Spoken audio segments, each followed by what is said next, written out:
Didn't she rhyme school with cereal? I don't know. Could always be like Moana and rhyme island with island. Think nobody will notice. What the fuck? You think just because you wrote Hamilton you can get away with that shit? Alright, welcome back to Child of Light. Okay, yeah, we're still in battle. Oh boy. Maybe for these RPG parts I need to like condense the fights and stuff or edit around them or stuff because again, they're mostly battles. But at the same time, we get good. Super similar. We have good topics if we really get into it and go off into our philosophies. It's a chatty time. Yeah. Come gather around at the coffee shop. Yes. And grab a book and listen to our philosophies at this podcast that just so happens to have RPG footage playing in the back. Yeah. Let's Plays are like podcasts. Yeah. I don't have to pay attention. Well, we were talking in the last episode of Child of Light. Excuse me. We're coming up on our 1-year anniversary. Yeah. So we actually have some fun things for you guys planned. We do. For our anniversary. Yeah. So, Pupcorn has been pretty much like our child almost of like just everything we do is like, what can we do for you guys? What can we do to make it more entertaining for you? So even though our anniversary is about us, we're going to still add a little Pupcorn to it. Because Pupcorn's 1-year anniversary is in August. Yes. And we have inklings of ideas, but we don't have anything solid yet of what we're going to do for the 1-year Pupcorn anniversary. Yeah. So Pupcorn turning 1 year old. Son of a whore, I'm going to die. Son of a whore. Well, Nora's dead. She done died. Yeah, and I got enemies off the wazoo. Come on. Maybe I can flee. Maybe I can revive. Get out of here. Maybe I can swap. Maybe. Maybe.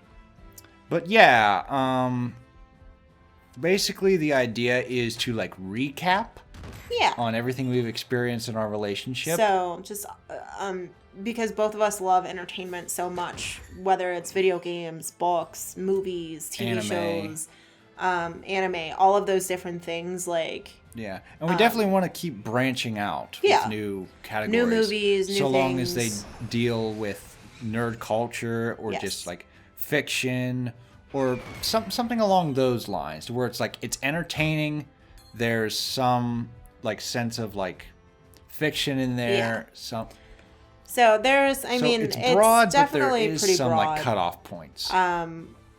But essentially we've been ranking. So for the past year, everything that we experienced together in entertainment, we've ranked. Yeah. And like this giant list. So we're not going to go through the whole thing. You guys will be able to see the whole thing. Yeah. But, and if you have any questions, we'll probably address them in future Child of Light parts, most likely. Yeah, pretty much. And go into further detail of, like, why is this one at number 6, but that one's at number 26? Yeah. Well, my kitties. And keeping in mind that, like, especially for me personally, I have a difficult time ranking, like, a video game against a movie. Yeah. Just because I am still learning video games. So some of the games, I'm sure, will move. Like, that list will continue to adjust and grow as I do. And I'm sure yours will adjust and grow as you do. Exactly. So... And, like, just because it's on the recap doesn't mean you're never going to see it again in Pupcorn. Right. It just means we've watched it and... Or played it. And it's strictly about things that we've experienced together. Yes. Things that we've watched on our own, even though they were few and far between, I'm not including on the list. Right. So, because it's like, you've definitely played way more games than me, and I've definitely seen a lot more anime than you. But yeah, it'll give you a sense of things that, like, that we personally enjoy. So if you enjoy those things as well, let us know. Like, drop a line if you have something similar or something that you want to see, or even something that's new. Yeah. You know? Because you do those book reviews. Yes. And, like, maybe we could transition into reading some books. Because there's some books that I'm interested in getting back into. Yeah. I just need to commit to... reading. Yeah, just opening the fucking thing. Well, here's the thing. Like, I donate blood, so I just read while I'm, like... Right. You know, in the your process plasma. of like plasma and blood donations. I'm going to be doing that shortly as well. So that's like my reading time. That and like if you're working on something and I'm like, okay, I'm going to lay down for 20 minutes. Right. And crack open a book, read a chapter. You know, those tiny little moments where it's just relaxing to read a book. Mm-hmm. So, yeah. So if you guys are into any cool books, let me know, because I've had a couple stinkers in a row lately. Yeah, we have another book review coming out right around the corner. And spoiler alert, it's not positive. I mean, it's better than the last one. Anything could be better than the last one. I didn't even finish the last book. Like, exactly. You didn't I literally finish the made that last video one. and then shelved the book. So much so that I took the bookmark out. God, this sucks. This just sucks. Every time I revive one, they pluck the other person out that revives them. Yep. And look at this. I got one character left. And dead. And, oh, you game overed. Yep. Another game over. That's probably the worst feeling ever, to see that game over screen. Yeah, it is. The nice thing is, like, it auto-saves before each battle. Yeah. So, it's not like Yoshi's Woolly World, where it's you like, have to start hey, all the way over at the start at the level. last save point. Or a lot of RPGs where you have to start at the save point. Yeah. Like, Trials of Mana, you got that lucky because you were on beginner mode. Yeah. On average, when you die, you start at the last save point. I mean, that's helped me a lot being on beginner mode, because it's still a challenge for me because I'm just that bad at games. I didn't believe you until I saw you actually fight the door. That was the deciding factor. I'm like, if she blazes through this door, she's changing it to easy or normal. I'll be damned if she blazes through this game on beginner. Yeah, the door was a challenge. Yeah. Just because it's not so much so that I kept dying. I mean, I did die a lot, but it was more, there was so much happening. So you have to like watch the door itself, watch the spikes, watch the other little guys that are running around hurting you, and watching the wind. And there are just so many things that it's chaotic. And plus you're taking care of 3 characters, not just one. So you have to like check everyone's stats. And so it was a challenge, even on beginner mode, just because I've never done like a live fight RPG where I have to like take care of all my players. Yeah, it's not like this to where like it's turn-based. I have time to analyze, okay, their health is at this, their health is at this, go through everyone. Like like it does pause though when you pull up the rings or the spells for the items. So like there's at least that. You're at 6 again. You're good. Some RPGs don't even have that. Thank you, Captain Obvious. I didn't know that. I just wanted to talk about something else. At least I'm a captain. Look at me. I'm the captain now. I am the captain now. I love that meme. I love that movie. I haven't seen that movie. Captain Phillips, very good. Very good. Then again, it's hard to find a Tom Hanks movie that I don't like. Yeah, Tom Hanks is a really good actor. He's a treasure. He's in good films. He's in a lot of movies where he like depicts like a lot of real people. Yeah. And it's starting to be like, Tom Hanks is Walt Disney. Okay. Tom Hanks is Mr. Rogers. Okay. Just like, is he just like everybody?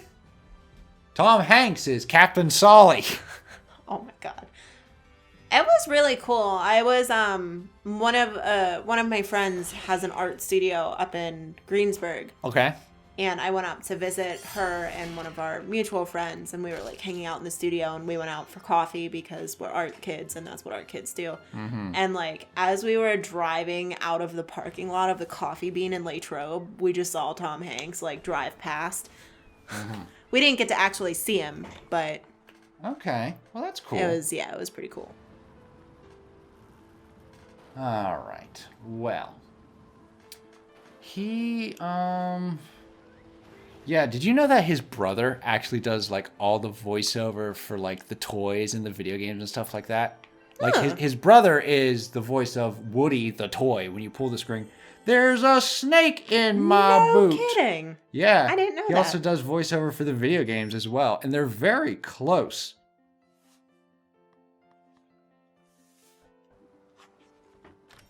Okay. All right, so we're making our way through the progress. Got some of these guys. Gonna open some chests. Leave me alone. Alrighty.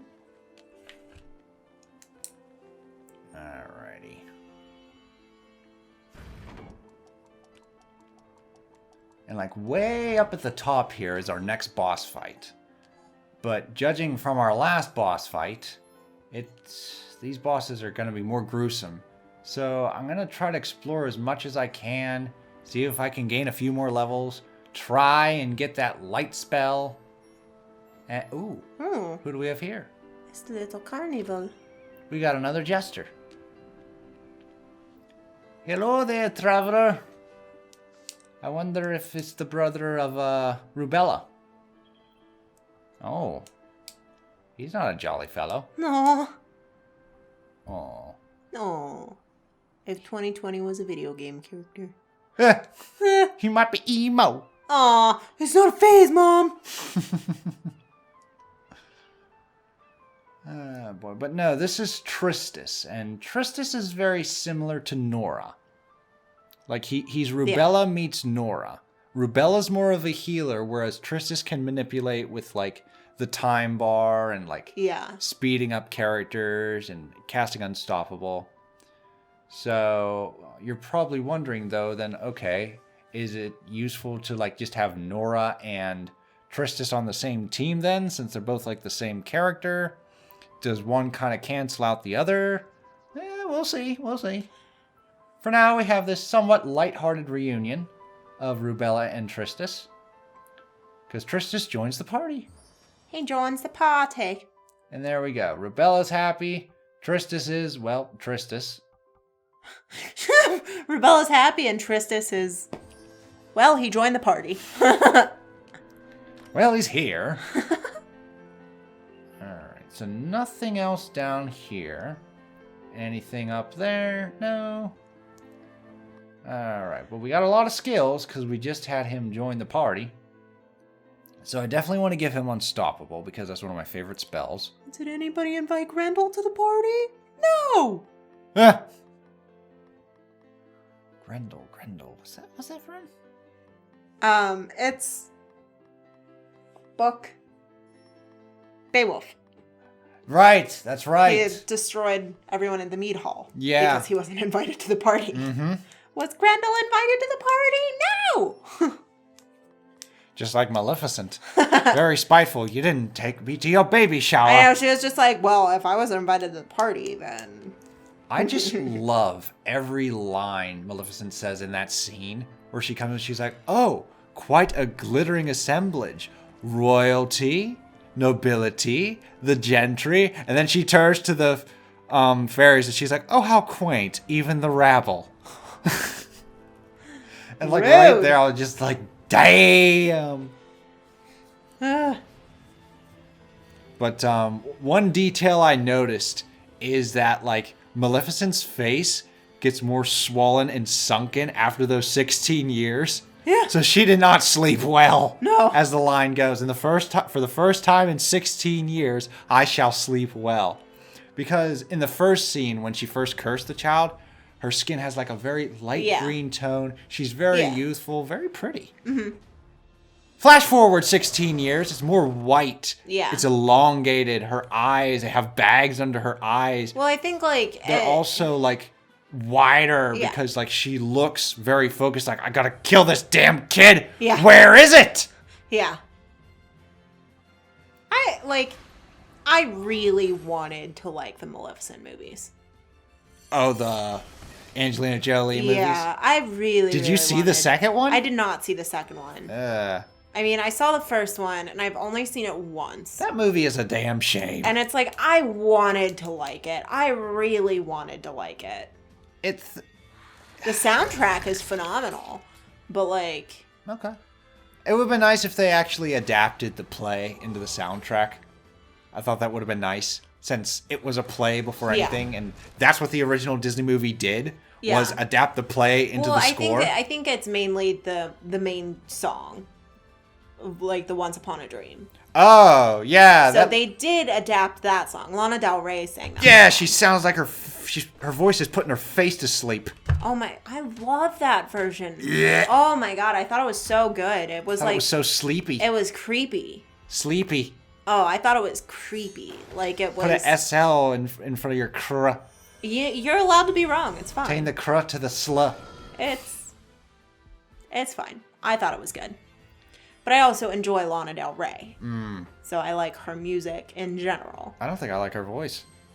See, I think her voice is very unique. Yeah. It doesn't sound like every other female voice.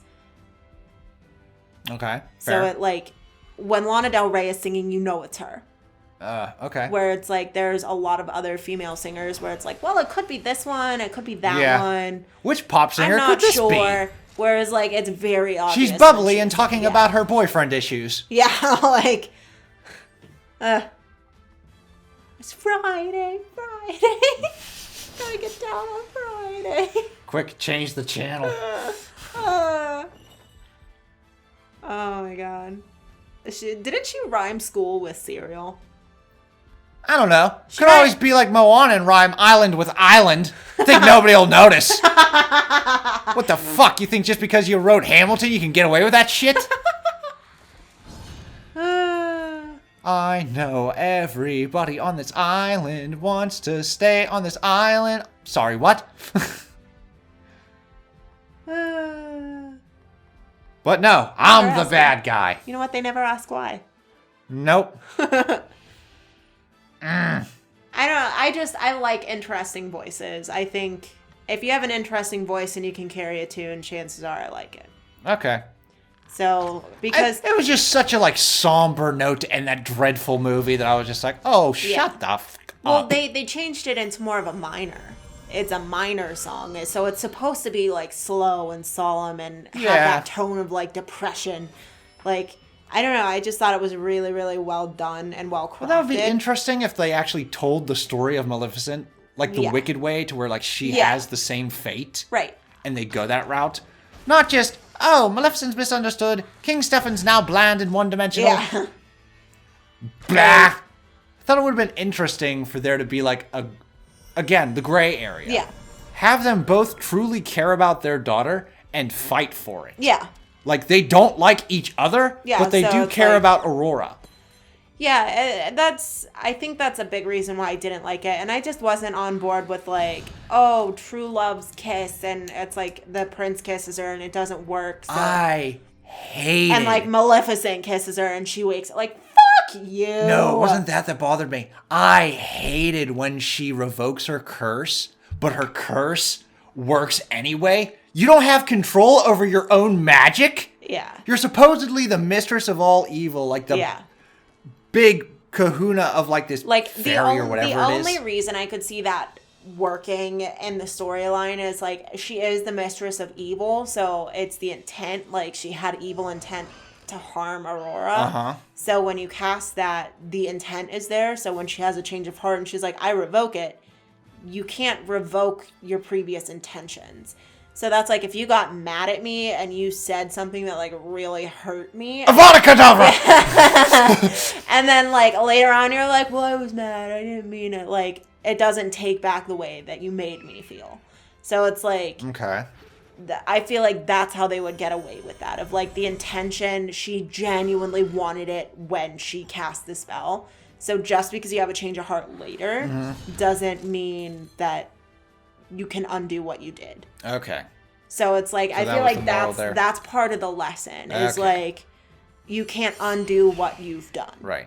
So once you say hurtful things or mean things, they are out there. You can't take them back. Mm-hmm. So I feel like that's a huge part of the lesson. That's why they can get away with that. Okay. But like the whole true love's first kiss thing and it's Maleficent. I'm just like, really? Really? It's motherly. Because she's her stepmother. But she has a real mother. Now we'll just kill her off screen. Why have a competition when you could just, hey, this one's good, this one's bad. You don't have to think. Yeah. You don't have to debate. Like, I wasn't on board with it.